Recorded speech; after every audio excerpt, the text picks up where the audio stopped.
আপনি দারুণভাবে ধরেছেন।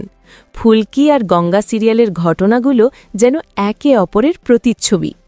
ফুলকিতে আমরা দেখেছিলাম রুদ্র ছাদের ওপর থেকে ল্যাং মেরে তথাকে ফেলে দেয়, আর সবাই ভেবেছিল রোহিতই তার দাদাকে মেরে ফেলেছে। এবার গঙ্গাতে মেঘনাদ অর্থাৎ রুদ্র অর্জুনকে ল্যাং মেরে দেয়, আর অর্জুনের পিস্তল থেকে গুলি ছুটে গিয়ে রৌনককে লাগে। মেঘনাদ মনে মনে বলল, আসলে গুলিটা সেই চালিয়েছিল। এখানেই রহস্য আরও ঘনীভূত হল। অপরাজিতার প্রসঙ্গ একেবারে মজার। কোন গোপনে তাকে অনিকেতের না হিসেবে দেখেছিলাম, আর গঙ্গাতেও একই ধরনের চরিত্রে হাজির। সিরিয়াল বদলেছে, নাম বদলেছে, সম্পর্ক বদলেছে, কিন্তু ভেতরের ছকটা যেন একই রয়ে গেছে। তাই এটাকে অপরাজিতা সিজন 2 বললে ভুল হবে না।